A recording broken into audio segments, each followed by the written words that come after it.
Ya baik, perkenalkan nama saya Yusuf Simulkiai. Saya akan mempresentasikan tugas dari mata kuliah Manajemen Kinerja.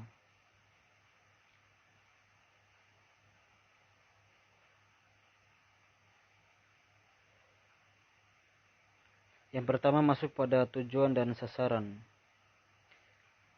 yaitu visi dan misi. Visi dan misi merupakan titik awal yang ditetapkan manajemen puncak dan menjadi dasar bagi setiap orang untuk bekerja, memberikan kontribusi untuk mencapainya. Ya, jadi visi dan misi ini menjadi titik awal yang ditetapkan oleh manajemen puncak. Dan tentu bahwa setiap perusahaan ataupun setiap usaha yang ingin dikembangkan tentu harus memiliki visi dan misi yang jelas untuk menjadi landasan kemana arah perusahaan itu akan dicapai. Penetapan tujuan dan sasaran perlu mempertimbangkan kompetensi yang dimiliki segenap sumber daya dalam organisasi. Seluruh sumber daya manusia dalam organisasi harus mempunyai core competence untuk mencapai tujuan organisasi. Sementara itu, perlu diidentifikasi job based competence, suatu perilaku yang melekat pada peran individual. Tujuan dan sasaran juga menggambarkan bagaimana mendapatkan dan mengembangkan sumber daya manusia yang memiliki kedua kompetensi tersebut.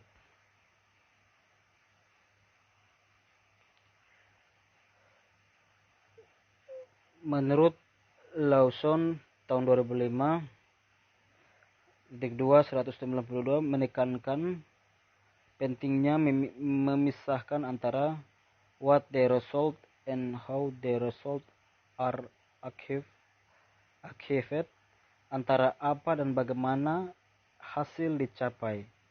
Contoh yang diberikan tentang apa hasil yang dicapai adalah keluaran produk yang dihasilkan, presentasi kenaikan, data finansial, anggaran, pengembalian pelanggan,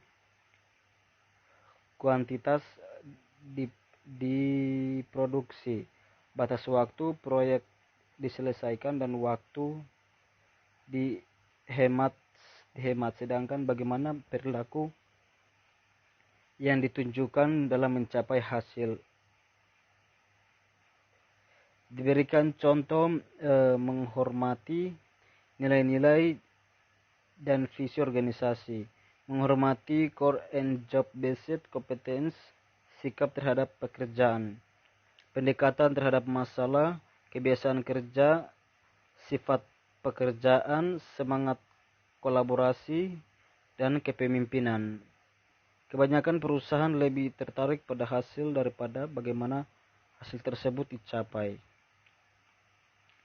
Karena hasil diterjemahkan ke dalam revenue atau pendapatan. Tetapi tidak berarti bahwa perilaku dapat diabaikan. Perhatian pada salah satu aspek saja dapat menimbulkan kerugian. Untuk itu harus ditemukan keseimbangan antara hasil dan perilaku. Tujuan kinerja. Kinerja itu merupakan kegiatan pengelolaan sumber daya organisasi untuk mencapai tujuan organisasi. Tujuannya ialah tentang arah secara umum, sifatnya luas tanpa batasan waktu dan tidak berkaitan dengan presentasi tertentu dalam jangka waktu tertentu. Tujuan merupakan sebuah aspirasi. Perencanaan kinerja dimulai dengan melakukan perumusan dan mengklarifikasi tujuan yang hendak dicapai organisasi terlebih dahulu.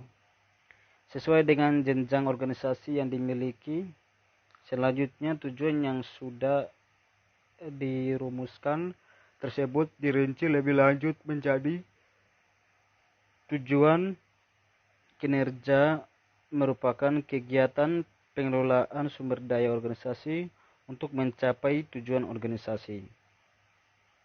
Tujuan adalah tentang arah secara umum, sifatnya luas, tanpa batas waktu dan tidak berkaitan dengan prestasi tertentu dalam jangka waktu tertentu. Tujuan merupakan sebuah aspirasi perencanaan karena dimulai dengan melakukan perumusan dan mengklarifikasi tujuan yang hendak dicapai organisasi terlebih dahulu, sesuai dengan jenjang organisasi yang dimiliki. Selanjutnya, tujuan yang sudah dirumuskan tersebut dirinci lebih lanjut menjadi tujuan di tingkat yang lebih rendah. Tingkat yang lebih rendah.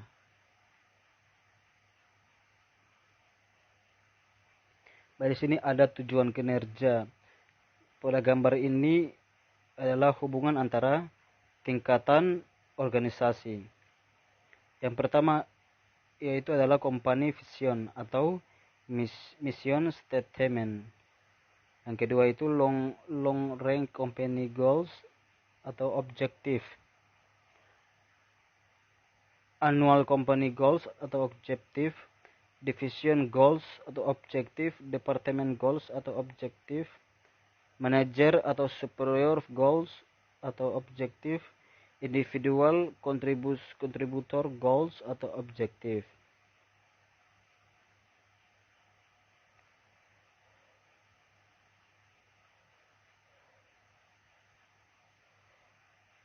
Yang berikutnya pengertian dari tujuan itu. Tujuan didefinisikan sebagai apa yang diharapkan untuk dicapai oleh suatu organisasi, fungsi, departemen, dan individu dalam suatu periode waktu tertentu. Arti pentingnya menetapkan tujuan adalah sebagai proses manajemen yang memastikan bahwa setiap pekerja individual tahu peran apa yang harus mereka lakukan dan hasil apa yang perlu mereka capai untuk memaksimumkan kontribusinya pada keseluruhan bisnis. Jadi ini untuk tujuan dilakukannya itu untuk mengetahui apa yang diharapkan untuk dicapai. Di tujuannya apa yang harus diusahakan sebuah perusahaan untuk dicapai.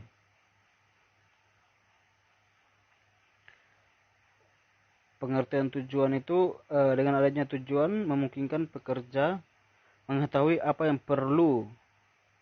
diperlukan dari mereka atas dasar apa kinerja harus dilakukan dan bagaimana kontribusinya akan dinilai. Tujuan dapat ditunjukkan dalam berbagai bentuk dan sifat. Yang pertama itu target. Itu seperti modal yang ditanam, terus hasilnya, prosesnya, penjualannya, dan lain-lain. Yang kedua, task atau project. Itu pengiriman barang pesanan harus dapat diterima pembeli pada akhir bulan berjalan. Work related itu kontribusi yang diberikan pada prestasi organisasional, fungsional, atau tujuan tim. Kalau personil itu apa yang harus dilakukan individu untuk mengembangkan pengetahuan. Jadi ini sangat perlu juga ya dalam sebuah perusahaan bahwa kualitas seorang individu itu harus mampu. Jadi dia harus mampu mengembangkan pengetahuan, keterampilan, dan potensi agar apa tujuan dari perusahaan itu dapat tercapai dengan baik dan dapat untuk memperbaiki kinerja di bidang tertentu. Tingkatan tujuan. Nah, tujuan tingkatan itu ada 5. Yang pertama corporate level, yang kedua senior management level, yang ketiga business unit, faksional atau departemen level, yang keempat tim level, yang kelima individual level. Secara logis, penetapan tujuan adalah proses dari atas ke bawah yang dimulai dari strategi organisasi Bila tujuan strategi adalah menjadi market leader melalui pengenalan produk secara cepat, maka tujuan unit harus membantu strategi tersebut. Dan tujuan individu harus selaras dengan tujuan unit kerja, sehingga harus ada hubungan dan keselarasan tujuan dari puncak organisasi ke bawah. Ini yang berikutnya masuk pada tujuan tingkatan. Penyelarasan tujuan dari atas ke bawah, yaitu menurut Harvard Business Essentials tahun 2006, yaitu ada enterprise level, yang kedua ada operating unit level, yang ketiga ada di individual employment level. Di sini ada strategi goals, yaitu terbagi menjadi dua, unit A goals dan unit B goals. Jadi dari unit B goals ini terbagi juga menjadi individual goals. Ada individual goals dan individual goals. Tujuan tingkatan. Menurut Bolton dan Martin 1991, tingkatan tujuan dikaitkan dengan tingkatan rencana, yaitu ada strategi goals, itu berkaitan atau saling berkaitan dengan strategi goals, itu berkaitan dengan taktik. Dari taktik berkaitan juga dengan operasional goals. Jadi dari taktik goals ini berkaitan juga ke taktik plans, perencanaan, dan operational goals ini berkaitan juga dengan operasional plans. Dan di sini ada di bawah strategi goals ini ada top management, ada middle management, dan first level management.